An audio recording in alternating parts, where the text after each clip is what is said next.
have the properties of determinants. The first property of the determinant is the value of determinant remains unchanged if its rows and columns are interchanged.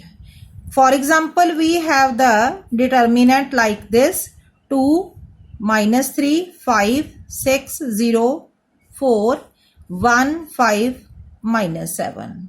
If we expand along with first row, then determinant of A, as we done earlier, first column 2 multiplied by 0 into -7. 0 into -7, 0. 4 into 5, 20. Plus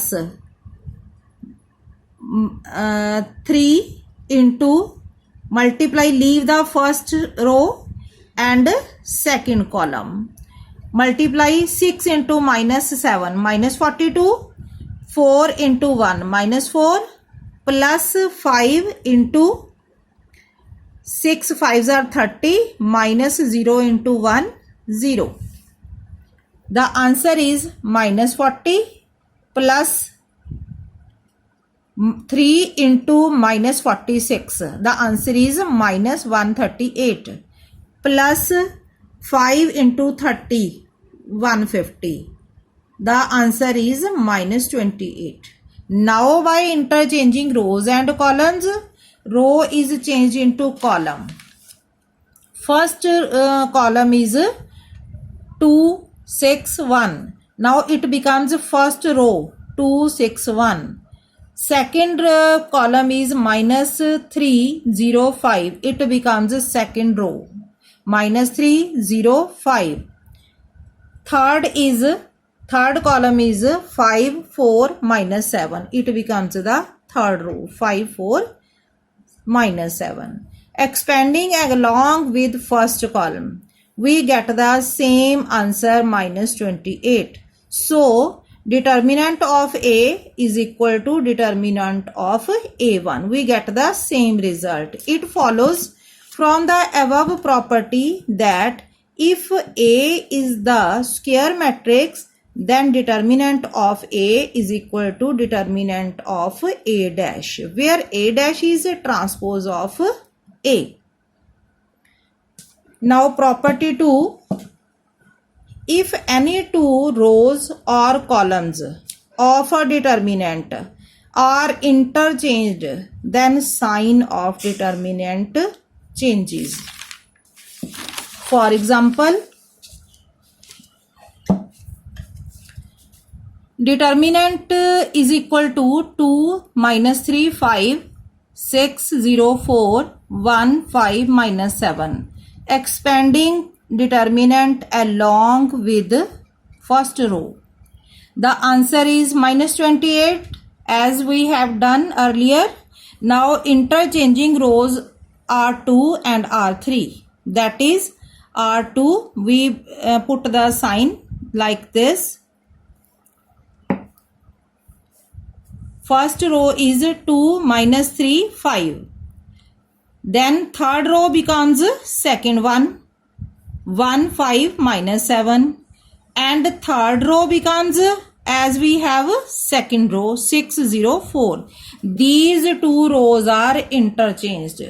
Then we get the answer -28. Means the result is again same. The result is positive 28. Means the result is not same if we interchange the two rows of the determinant. Now property 3.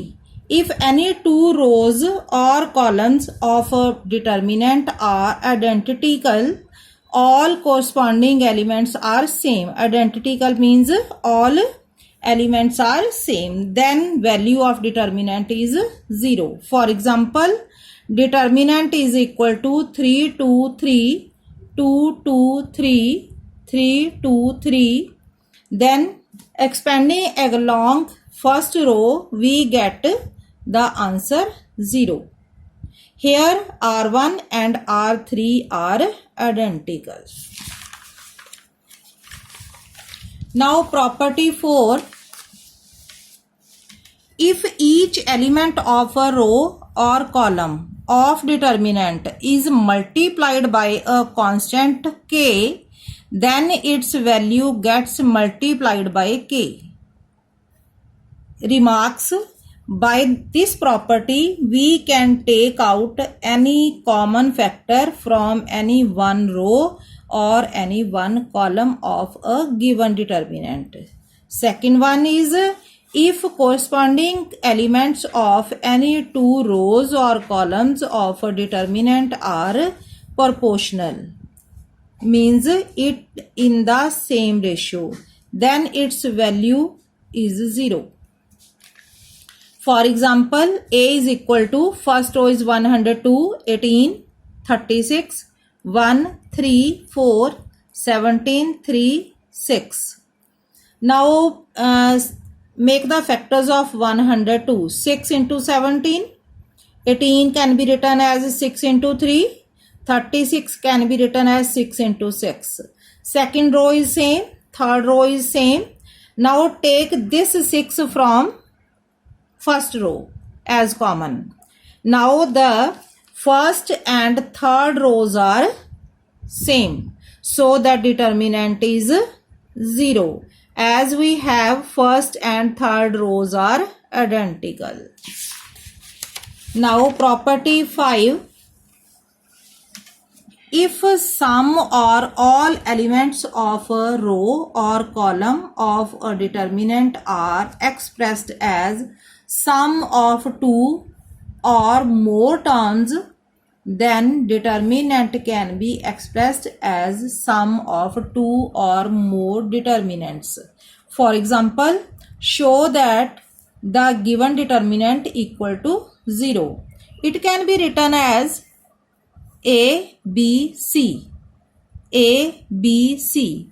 We break up this second row. And third row is the same.